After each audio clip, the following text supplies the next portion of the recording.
Fantastic stuff. Moving on. Sent in to fin@11fs.com from an anonymous source. Which area of finance is most vulnerable to disruption at the moment? Well, I guess you could start off by saying, like, how would you work that out? What are the criteria? You know, in some ways, opacity is a big thing. If some charges are also a big thing, the number of people who are in that area. So, you know, the area, and there are a number of areas, I'm not sure I can rank them, that are vulnerable, but they tend to be things where people are being charged, they don't really know where the money's going, there are a lot of intermediaries involved.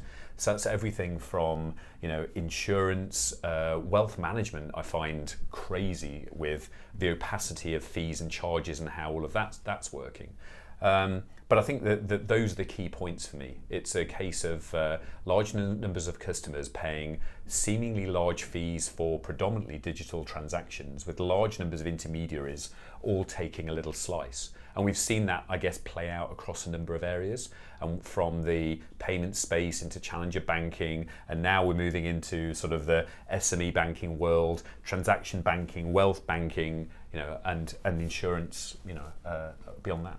Yeah, I think that's really fair. I think we've seen many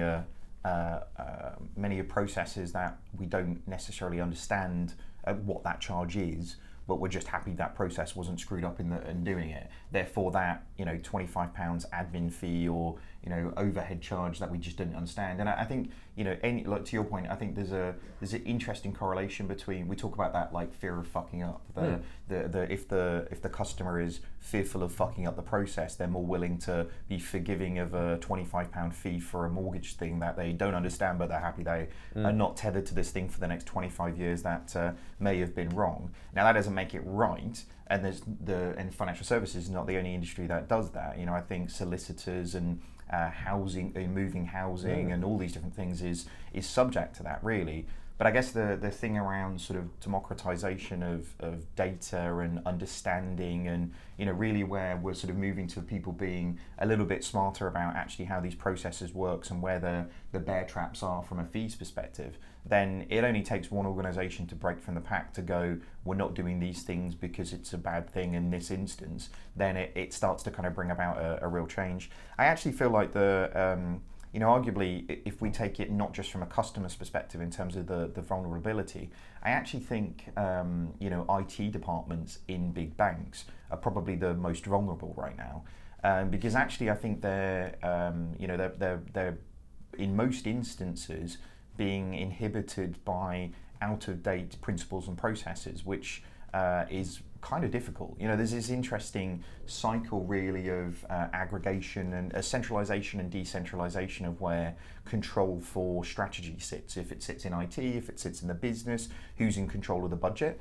And arguably the hard thing for internal IT departments is they're usually being measured against external parties, which can move quicker and don't have the inhibitors that actually they do if they're centralized and internal. So I feel quite bad for them, really, because they're in a situation where they're not really able to compete probably in the way that they'd want to, because, you know, in many instances we come across people who know what the right thing is to do, they know the technology they would want to use to make it happen, but the organizational and the cultural and resistance to make those changes is what's, you know, arguably slowing down the performance of the transformations that we're seeing. So, you know, if I was going to say in a bank, I'd say IT departments. If I was going to say out of bank, I'd say big incumbent suppliers, just because I kind of feel like that's where the perpetuation of most of the fallacies about digital transformation is actually kind of coming from. So, you know, digitization has been a cash cow for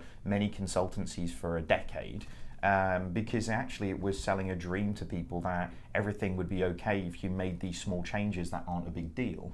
And unfortunately, the reality of the situation is now the small increments that you would have need to have made in the direction that you needed to go now is a really big leap for many players. And that move from needing to make small changes to keep yourself nimble, to keep your tools sharp, to having to make that huge giant leap, it makes this whole thing much harder in terms of the both convincing people to do the right thing, but also getting the permission internally to do the things that you need to do. So there probably isn't just one. There probably isn't one area that's more vulnerable than any. But I think probably the main trend is anybody who thinks the situation is fine and it will be fine for the next 5 years is probably the ones that will be vulnerable. The ones that realise that this is just a continuing change and everything's always changing going forwards, they're the ones that have probably got their shit together.